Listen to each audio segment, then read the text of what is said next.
In the fast-paced world of business, finding a clear path to profitability can be a challenge. Welcome to 0 to 100 with your host, Jared Guy Randolph, seasoned business and finance expert. Tune in for actionable insights and strategies to accelerate your business success.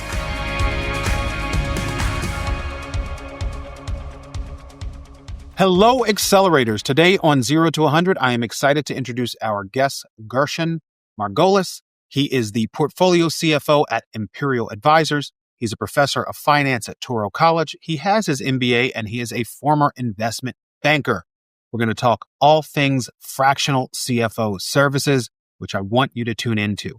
We're going to cover topics like how to strategically grow your revenue, repricing strategy, the importance of redundancies, and how to maximize ROI with the investments you make in your business.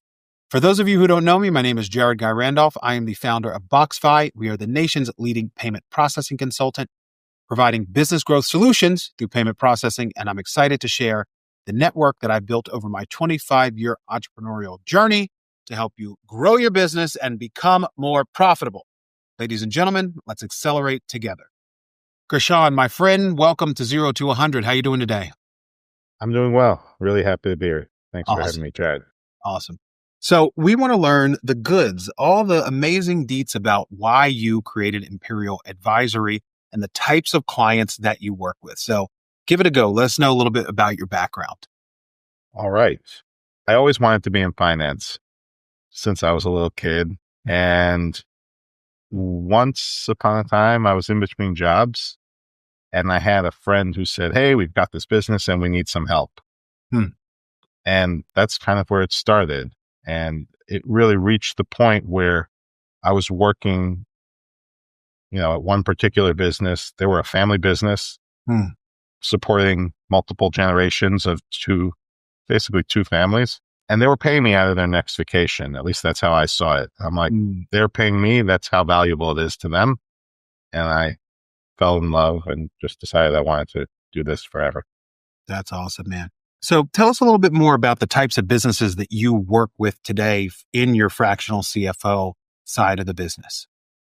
So now, as you said, we're a fractional CFO firm, and we've got a team of experienced CFOs. So we work across industries. There's certain industries we work in many industries, but there's still really an underlying theme in the businesses that we work with.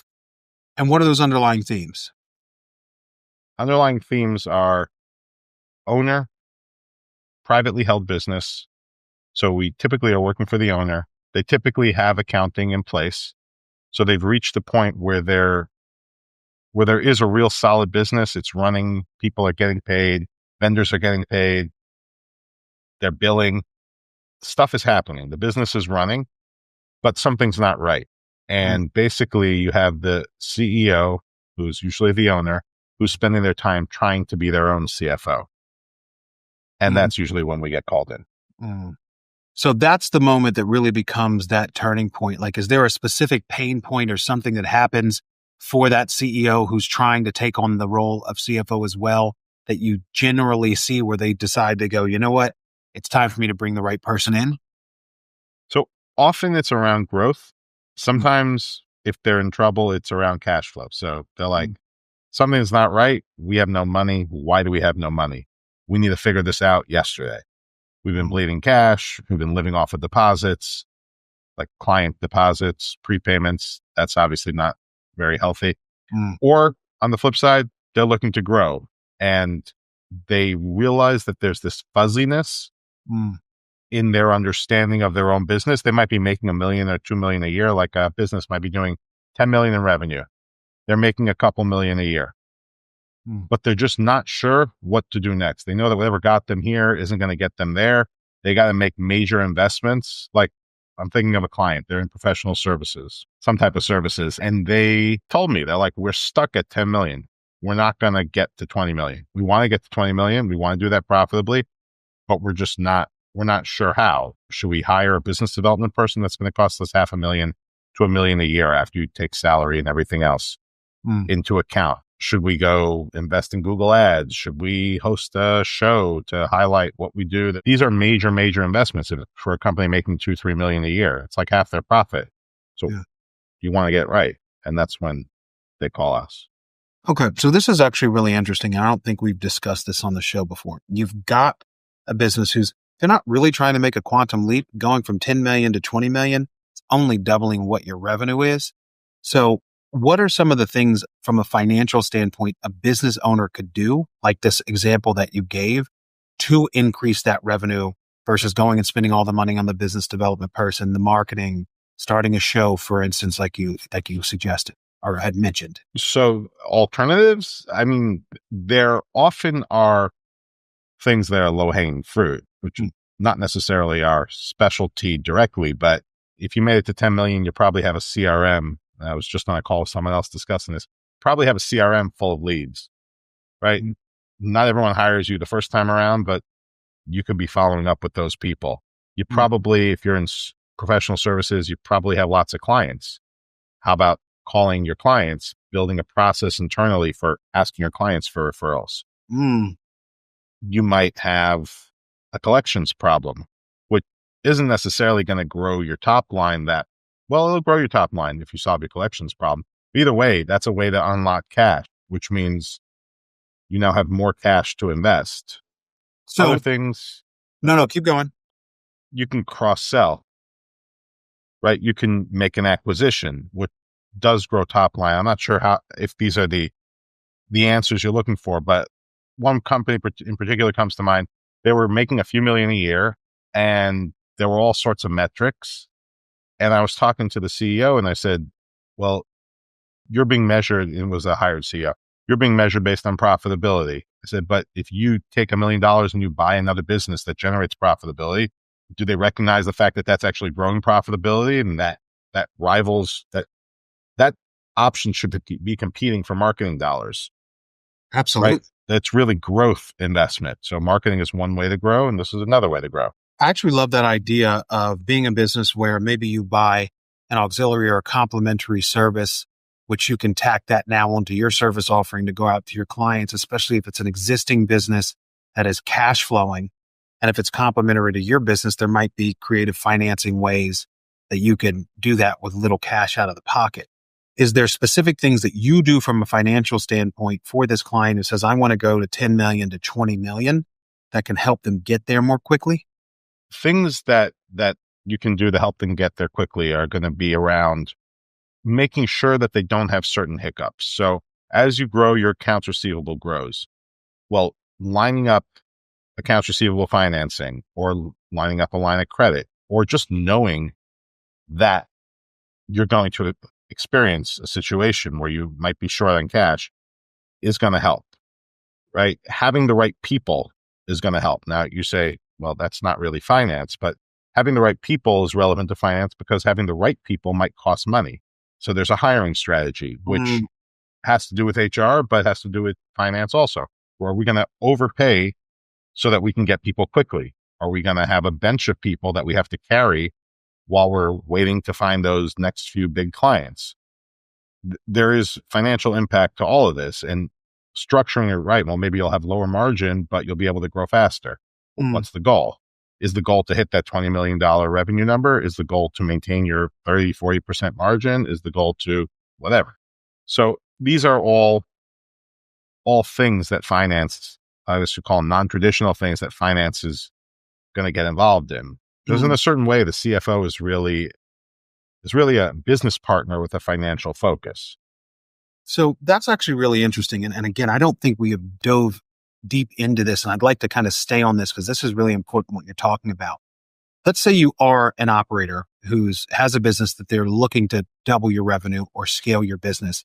And that key component of a CFO is missing, or somebody who's a finance director.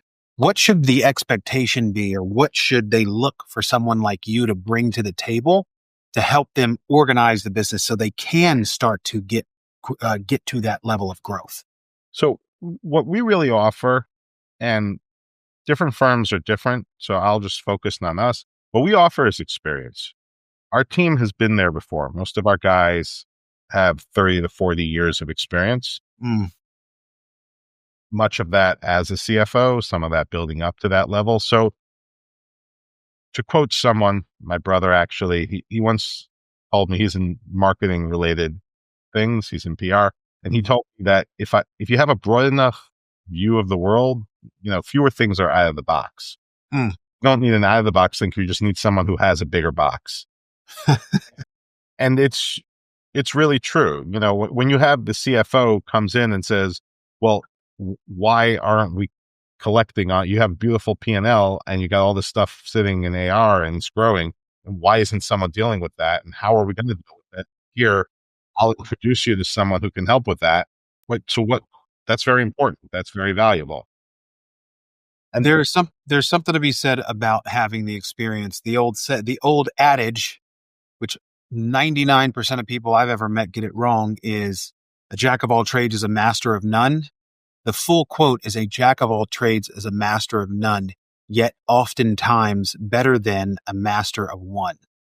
So when you've had that 30 years experience, you work with multiple businesses, being able to bring those experiences into what you do when advising other clients, it does give you, to your point and what your brother said, a far more broad perspective to help you solve the problems that you think are unique to you, and they're not. Many people have suffered through them, and there are ways to get to the other side. It's awesome. Absolutely. I'll mention one or two other things real quick. I mean, Please. there's commissions, right? Is commissions a salary thing, or is commissions a financial component? Understanding and building the right compensation program to incentivize people in the right way, and also keeping an eye on how does that impact profitability on, the next incremental item, but also on the growth of the business that you're looking to have. Getting that stuff right. Building, I hate to harp on budgets, but one of the real things that we really see as the value of a budget is when you look at headcount and you say, if we want to grow from here to there, again, my premise is if you made it to 10 million, you could probably sell your way to 20. But there are a whole bunch of things that could go wrong. Like you're going to have people problems. You're going to have not enough people. You're going to have management problems. You could run out of cash. There's lots of different things that can go wrong. And, the owner stops maybe being the person who can be the center of everything. So you got to hire a management layer to replace that person. You may have to hire 3 people. That could be both profitability and just like a human resource nightmare. So there's all these different things that you got to get right. And so even, like I said, a budget could be a non-traditional thing that can help you get there, not just for the sake of budgeting, but understanding the intricacies and saying, if we invest this money now, how long is it going to take to have ROI? We had a client that told us that they had to meet someone 6 times. They were in software at SaaS. Mm-hmm. They had to meet someone 6 times before, or 8 times before that client became something, before that client would ever sign up. The client had to hear about, our client was a software company. The client of the software company had to hear about the software company 8 times before they would buy in, before they would use the software. And so for them, marketing was about making sure that people knew their name so that when those people showed up, they got referred, they met them at a show, right? They would sign up. So now you're investing today, but that takes time, right? You can't hear the name 6 times in one day. So it's like understanding that there is a timeline and we have to invest the money today so that something happens tomorrow, and understanding the interaction of how all these things work together. And then today we need to invest in marketing people. And if we're successful at this, then in 6 months, we're going to need more onboarding people. And onboarding people are not going to scale in the same way as whatever, operational maintenance people. For complex software, you need to have customer service people, but putting all that stuff together so you don't have hiccups. And then of course, lining up money, right? You might need to hire more onboarding people in any kind of business. We've seen in some businesses, onboarding is the biggest bottleneck. And it's like, you're a profitable business or you're almost profitable business and you're literally throwing away business because you can't onboard your clients. That's the bottleneck, not the work. So it's about anticipating these things and understanding what's the impediment. Maybe the impediment is you don't have an internal HR team. Maybe the impediment is you don't have the proper benefits. So in essence, it's looking the financials of the business, figuring out what your cash flow is, and then what you allocate that cash flow towards to solve those problems. And when you have that bottleneck of onboarding because you have a certain volume of business or it's grown beyond your capacity, having the financial wherewithal to go out and hire that right person and make sure that you bring in team members to solve that issue, it does get down to finance at the end of the day. That's Right. That's super insightful. Or repricing. We had someone on our team once who pointed out to me, and I'll give him a shout out. His name is Buddy Blattner, one of our CFOs, who I was talking to him about a situation. He's like, well, if you have this much demand, raise your prices. Right? There's multiple ways to solve an onboarding bottleneck. But just saying, hey, we've got a 4-month wait is probably not the right solution if you're looking to grow. Is there a metrics to follow when to decide based on demand if you should raise your prices? I don't have a metric for that. What I'd look at, it really depends on the long-term goal of where you want to be, what you want your business to be. So if you want to be the premium provider, too much demand is a sign, that you may not be charging enough. If on the other hand, you need to have, you're a first comer in the market and you got to have serious market penetration and you got to be everywhere to everyone, that's the kind of place where you might want to just expand your capacity. Are there other things that business owners should be looking at in terms of repricing strategy? We have inflation, maybe less than we did, but there's inflation. So your costs are going up.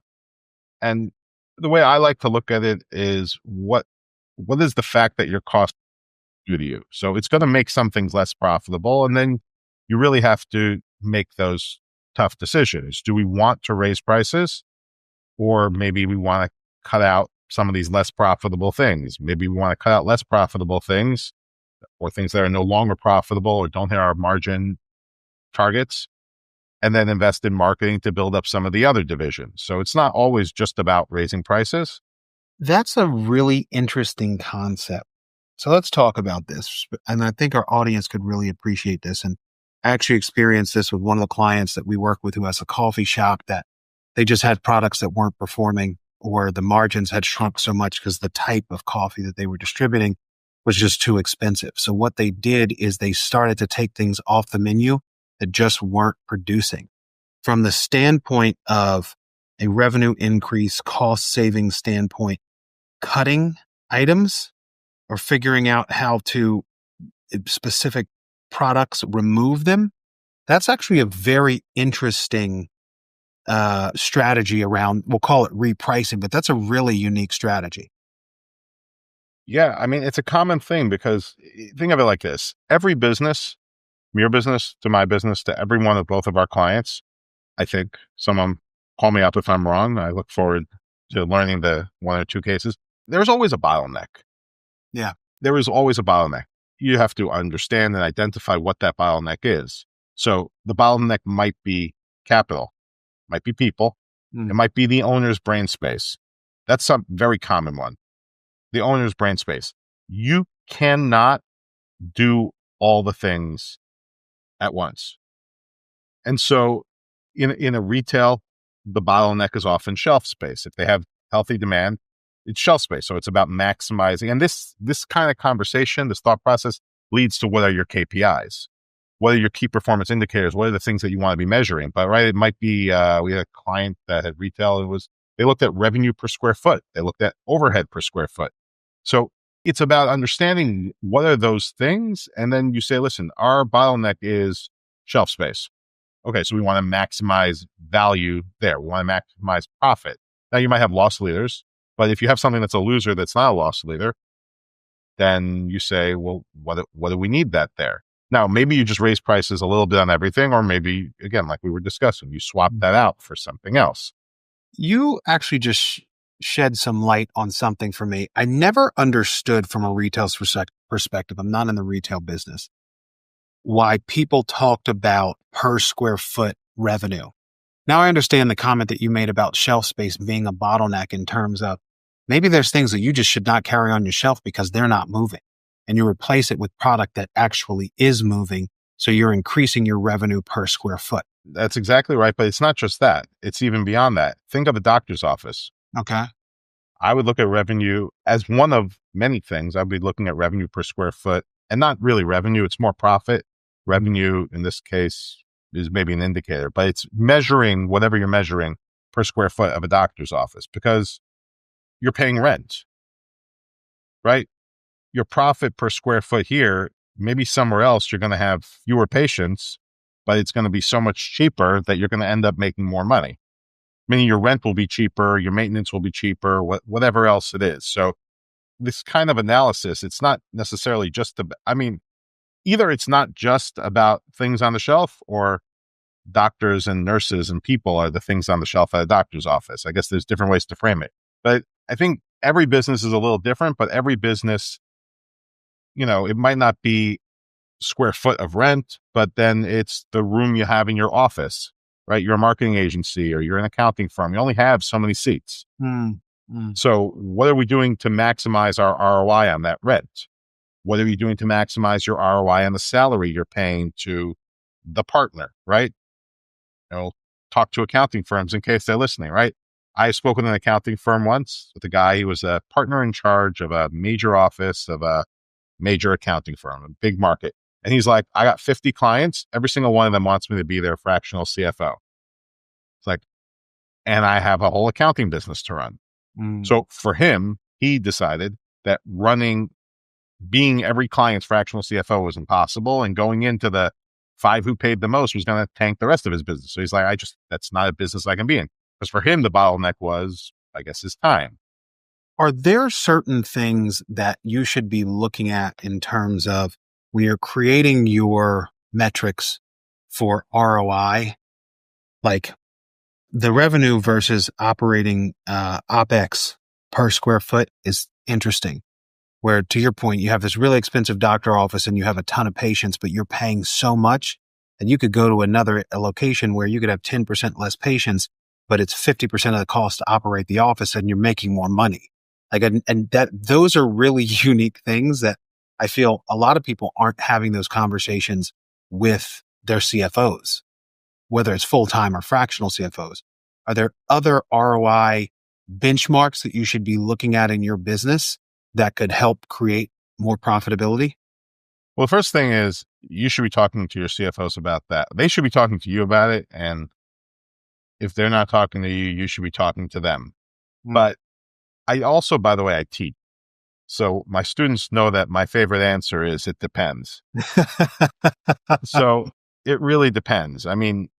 Every business has different things that are unique places where profits can slip out. So in professional services, for example, bigger a marketing agency, an accounting firm, a law firm, right? If you're paying people high salaries, you're going to have certain things which create value that those people are doing. You're going to have other things that create less value or no value. You're going to be having things where it's not just not creating, where they're not even busy, right? They're in accounting firms, I think they call it they're not utilized, underutilization, right? So that in a professional services firm, that's someplace right? You can have all these beautiful ROI metrics but you're benchmark yourself against yourself. If your people are not busy a third of the time, is that an efficient kind of structure, right? That could be profit floating away. And by the way, like I said, it depends, because maybe you pay your people a little less. I know of a fellow who's a partner in an accounting firm, and he told me our motto is, or the motto he's trying to get to, not sure, but he's like, we want our people to have a life. And that's a value there. So having a life, and I just spoke with someone again pretty recently, and he's like, yeah, we don't do, and this guy works, I think, a top 10 or so accounting firm. We don't do busy season. It's not something we do. I'm sure that they're getting paid less for not doing busy season, but so for them, maybe having a culture where you're only utilized 70% of the time, maybe that's exactly why people are taking salaries that are 20, 30% less and are happier and rested and smile when the clients call instead of grumble. So I don't want to be hyper focused. Every business has to understand what drives their business, and they have to understand what drives their people, and has to take care of their people, because especially in professional services, people is where it's at. Yeah. People are where it's at. That's a little bit about professional services. But then, you go to other businesses. Inventory is probably the easiest thing to pick on, though debt is a fun one too.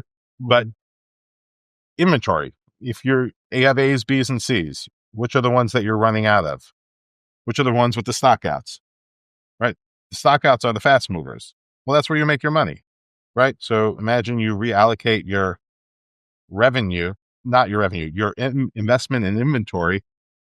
You spend that money being overstocked on the stuff that people actually want, rather than the random stuff that just sits on your shelf for a long time. And if you don't, literally, those stockouts are lost revenue. And by lost revenue, it's lost profit, it's lost everything. Right? People walk in your store, and like online, they call it, like on the website, we have trackers on our website. On the website trackers, they call it a U-turn. They come and they look around and they turn around and they leave, right? Because you didn't have the thing they wanted. Well, it's like, but you had a lot of the stuff that nobody wanted. So, right, that's money walking out the door. It's revenue, profit, whatever, both. And then debt, right? You have people who don't understand how to use debt, and they can get themselves in lots of trouble. And that's another way that a business, which is ostensibly a successful business, right? You could be making money, making lots of revenue. You could have reasonable cost of goods sold, but because you had some hiccup. I was in a store yesterday and they had a broken refrigerator. They were a retail store with a broken refrigerator, and their broken fridge, besides for whatever it does or doesn't do the credibility as an establishment, I didn't buy a cold drink because there was no cold drink. I'm like, for a hot drink, I could have that at home. I don't need that here. And so you end up with people, with sales walking out the door like that. And because they perhaps didn't have proper planning, it didn't have reserves, it could be that they'll get the thing fixed in a day, but maybe that takes them a few weeks to go get a loan or a line of credit to fix the machine. They got to fix the machine, but that ultimately, because of lack of planning, they potentially either take on a higher interest loan than they would otherwise want to if they weren't under distress, or it just takes time. And whichever way you go, that something that didn't necessarily have to happen. And by planning and working and saying, what are our redundancies, right? Every business has redundancies, Right. right? What's the one system? Oh, well, every business should have redundancies, especially for the things that are really critical, right? What if Riverside didn't work? So you probably have Zoom as a backup. And that has happened more than once. Yes. Right. So, and for me, I mean, we have two different ways that we can take money from people, two different systems that we use. Because if we can't collect money from our clients, right, we do good work, we got to get paid, we got to pay our people. If we can't collect the money, that's a problem. But how many businesses have two ways to collect money? How many businesses have proper redundancies? And so these are all ways that money walks out. And by the way, let me add this. There are things that are worth investing in to save yourself from headaches later. So, right, you having two different systems running parallel will cost you more money. But because you have two systems running parallel, you could potentially charge your clients more, be less likely to end up in trouble when something goes wrong, which means you're not going to pay for it down the road. And so, like, you might look at, and there's different perspectives, but insurance protects you, but insurance costs money, right? So is insurance an expense, or is it a protection for later? Is it an investment? Is insurance something which makes it that you don't have to hold on to as much reserves? Now suddenly insurance is freeing up your money. So this is kind of a segue from the redundancy thing, because redundancies, you could just look at them as cost centers, but you can also look at them as investments in your infrastructure, or in enabling you to guarantee that you can get something done because you know that you have the backup system should system A fail. There's two big takeaways here that I'm hearing from you is the redundancies are extremely important. So for instance, I live in the country. I have two internet service providers. So if one goes down, most likely one of them is still up and running. I have to be on, especially when I'm working from home, on my computer on calls and meetings all day. So that keeps me from going to a place where I go dark and I cannot be connected. Those are really important. That's like one redundancy, just as an example in life. What I also love what you said is, there's certain things for your business that you should invest in to save you from future pain. And I never thought about insurance being a catalyst to free up capital, because you have a good insurance provider and you have an insurance claim and you can get paid in a week or two from that insurance provider.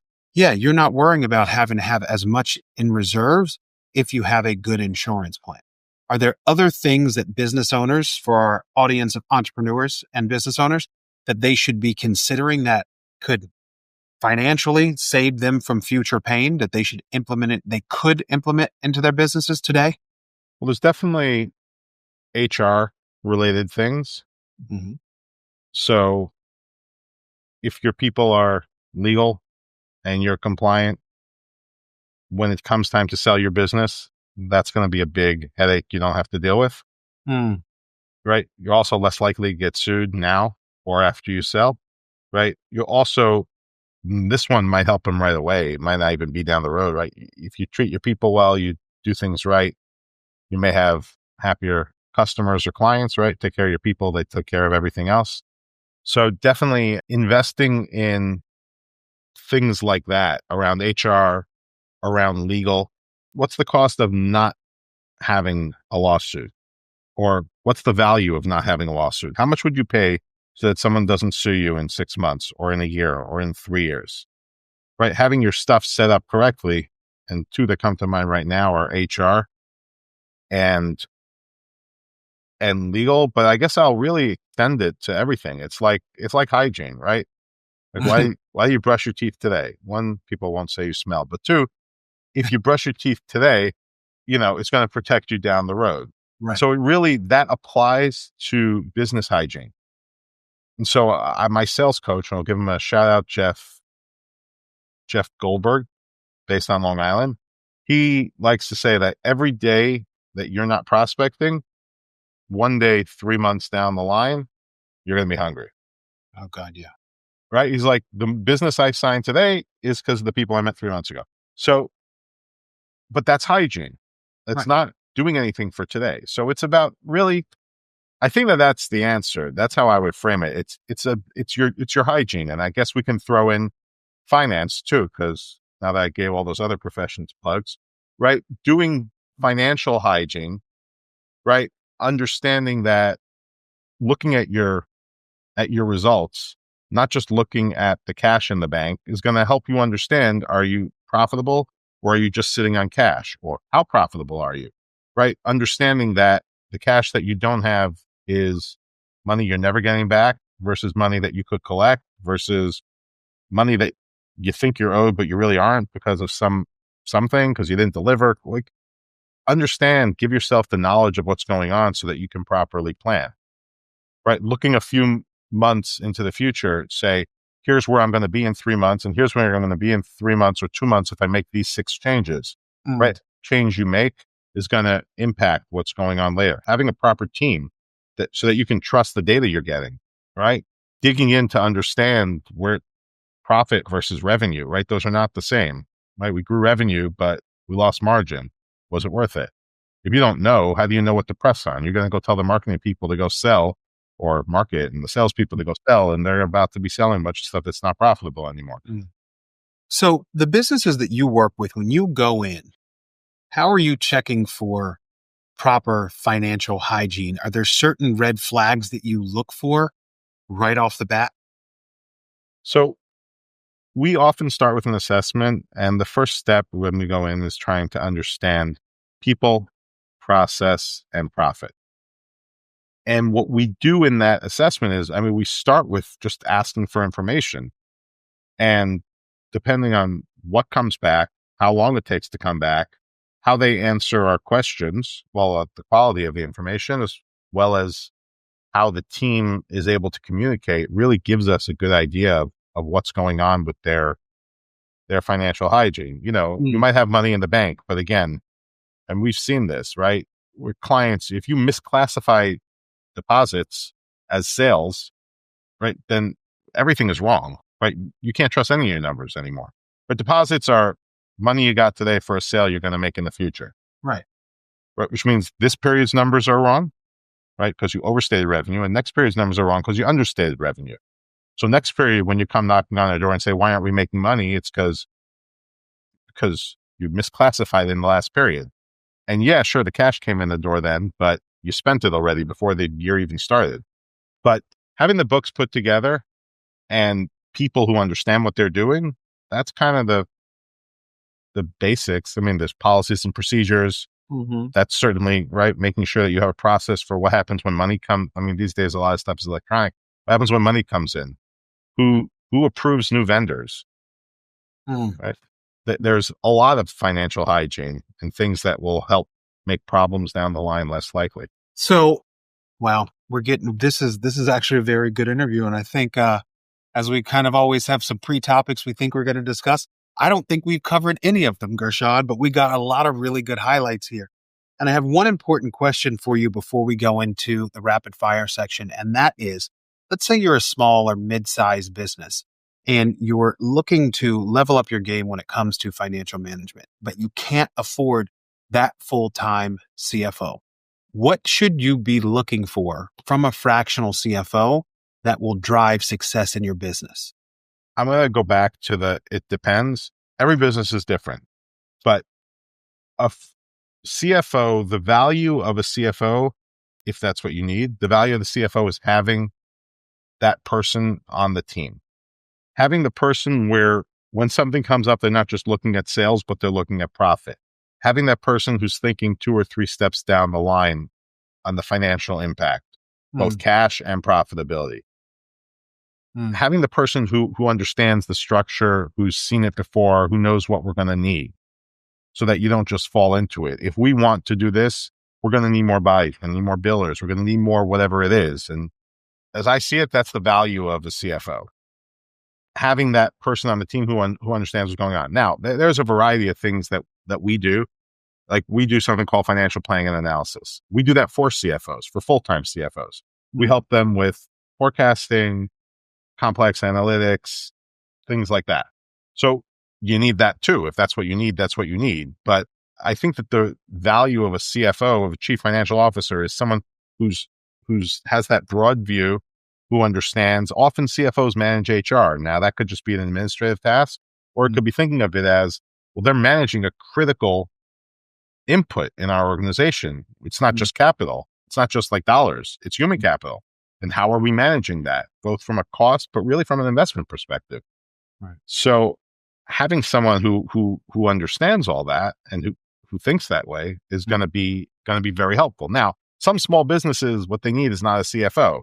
And we found this particularly with founders. They're like, I don't need anyone to tell me what to do, but I need to understand the interaction of A and B. So like, that's a little bit of a different type of role. And I would call that, often that falls more into financial planning and analysis, which is like, I need better information, right? I don't just need the bottom line net income. I would need to understand how that works by product line. And I need to understand how much of my marketing spend showed up in last year's P&L, but really was tied to this year's revenue and profit, right? And maybe this year really wasn't that profitable because we spent all that money marketing last year. Or maybe on the flip side, that was a great ROI, and that's what we need to do more of this year to invest in next year. And you may or may not need a CFO for that. It's something that we help with as well. And we have building out our team that works on that.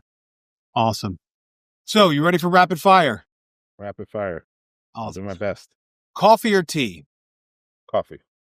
It's a zombie apocalypse and you have to get out of the house and protect your family. What is your weapon of choice? Taser. That's my first taser. Great answer.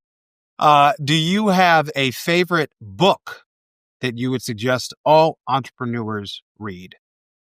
Yeah, there's a book I have over here I would recommend to anyone who is a growing entrepreneur. Like if you're running 1,000-person business, I don't know, but this book over here, it's called Pick Up the Phone and Sell by Alex Goldfein. Someone on our team just told me they got me another book by him. It's a mindset on how to approach helping people. It's not about sales. I mean, it'll help facilitate sales, but like one of his very common things, I know this is not rapid fire. One of his very common things is, did you know that we also do? And what else do you need that we can help with? Having a mindset like that will help you when you're small. Inculcating that mindset into your team as you grow is very important. And it has nothing to do with traditional sales. I mean, my doctor does it, right? You walk in for whatever blood work. He's like, did you have your flu shot? Right. But it doesn't come natural to everyone.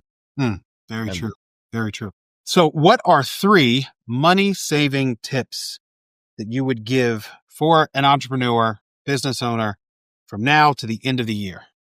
We focus on spending on spending money wisely. Money saving tips: understand what capacity you need and don't overbuy.